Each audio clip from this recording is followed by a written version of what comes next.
Bhosla military स्कूलमध्ये सोमवारी सायंकाळी आयोजित भव्य समारंभात मुख्यमंत्री देवेंद्र फडणवीस यांच्या हस्ते जनरल बिपिन रावत ऑडिटोरियमचे उद्घाटन व डॉक्टर बाळकृष्ण मुंजे यांच्या प्रतिमेचं अनावरण करण्यात आलं।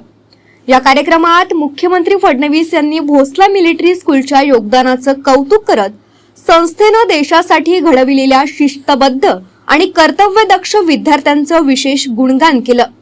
त्यांनी या संस्थेच्या कार्यपद्धती व राष्ट्रीय सुरक्षेसाठी होणाऱ्या योगदानाबद्दल गौरवोद्गार काढलं। मानते थे कि आजादी की लड़ाई ये एक बहुत शॉर्ट टर्म गोल है। आजादी की लड़ाई में हम जीतेंगे, आजादी मिलेगी, लेकिन 1000 साल का इतिहास अगर हम देखें तो लगातार हम आजाद हुए, फिर गुलाम हुए, फिर आजाद हुए, फिर गुलाम हुए। तो कहीं ना कहीं एक ऐसी लड़ाई लड़ने की आवश्यकता है कि जिसमें हमारा समाज इतना सक्षम हो कि फिर हमें गुलामी में नहीं जाना पड़े। और इन्हीं विचारों से प्रेरित होकर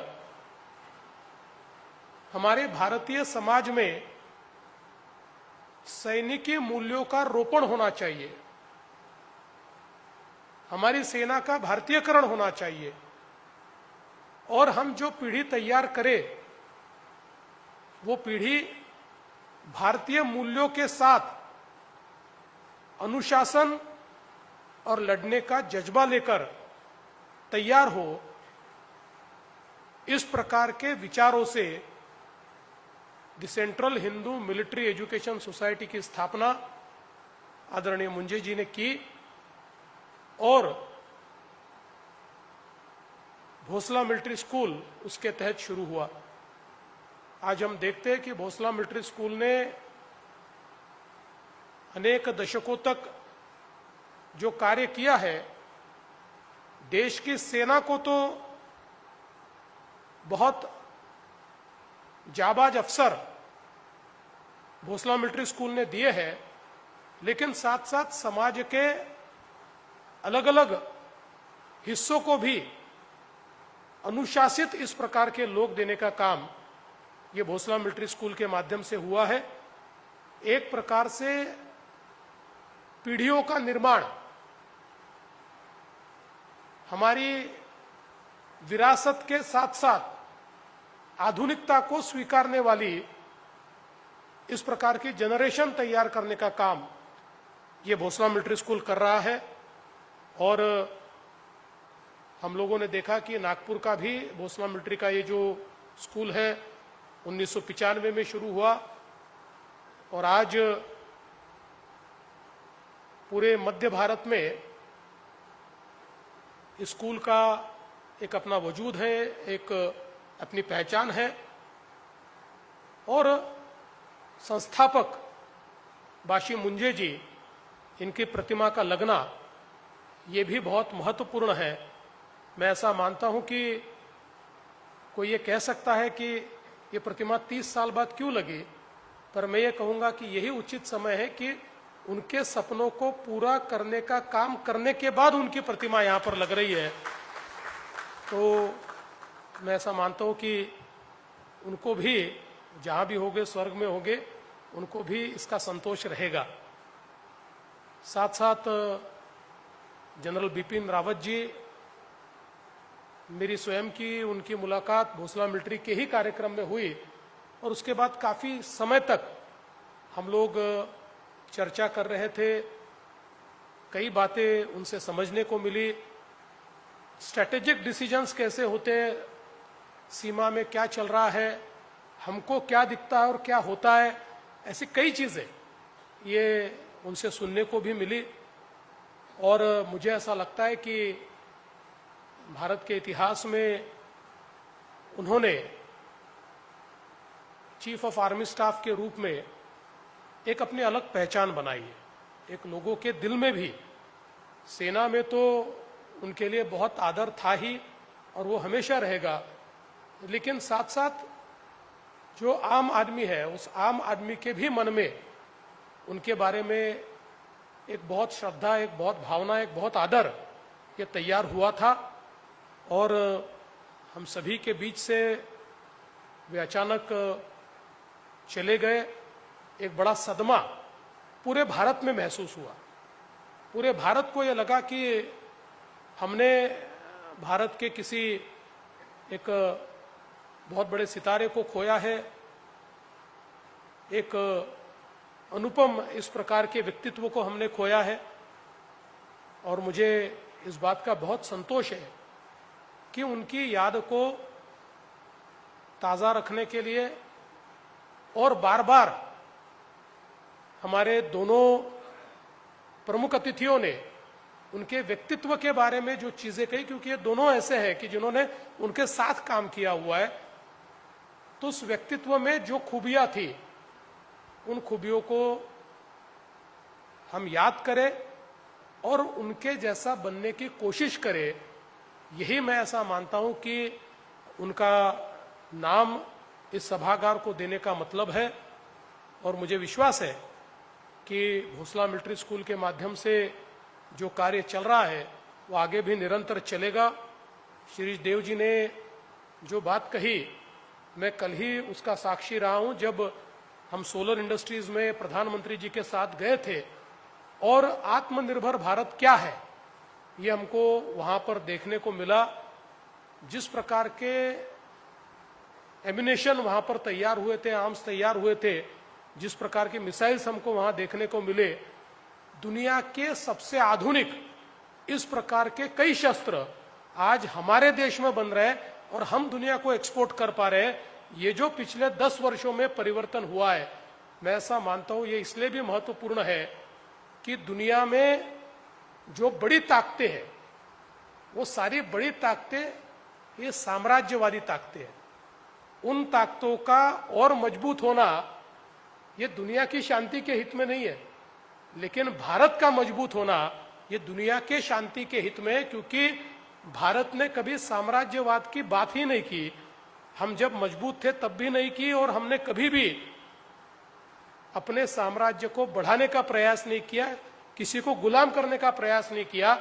तो एक शांतिपूर्ण दुनिया के लिए एक मजबूत भारत, एक बलशाली भारत ये बहुत आवश्यक है। एक बलशाली भारत ही Went to about 60-70 feet and the helicopter crashed from 60-70 feet. He walked out. I said, have you at least done an X-ray done? Okay, he said, yeah, I'll get it done when I get back to base. You know, that is the kind of a man he was. Really driven, very focused, and a great war fighter. A lot of respect to him. I see that for the last 1 decade, I have spent almost 40 years in uniform. In the last 1 decade, there has been a distinct change. Okay, that change is that now we understand we need to be strong. This is something that Dr. Munjay realized in 1935 when he said that the core to country's strength lies in its military strength. If you want peace and harmony to grow, to prosper, then you need to be strong. Okay? Unfortunately, for a very long time, and I have absolutely no hesitation saying this because I have seen the stark difference since 2014 to now, to what was earlier. Since 2014 only we realized that scholarship alone is not enough for war fighting. You need to be strong to be a war fighter. And you will see this in every act that the government has been doing since then. Our focus on Atmanirbhar, our focus on delivering results by the armed services. This is really unique, and sometimes I miss that I'm still not serving, where you get a chance now to show the adversary how strong you are, and you don't have to sort of always hold back. So earlier you will see that Hindu and military, almost oxymoron. Central Hindu Military Education Society, Hindu military education is an oxymoron. But now it has changed. Okay, about the school too, I see that under our Honorable CM's leadership from 2014, the momentum that has been gathered for military education in Maharashtra, okay, that has continued unabated. And now that he's back, okay, it is multiplied many times. Okay, so his stewardship, his mentoring of the school and the military education in Maharashtra, okay, has really done wonders for nation building. Why I say nation building? It really doesn't matter to my mind how many of you join India, how many of you join Air Force. Much as I would like you to join, all of you to become fighter pilots, okay, it's a great lifestyle. But what you're learning here, okay, what's being drilled into you here, okay, it will help you in every phase of का पुनः परिभाषित की और सशस्त्र बलों को एक नई दिशा दिखाई. He worked tirelessly for making our defense forces more modern, more agile and battle worthy to be able to meet future security challenges in a more effective manner.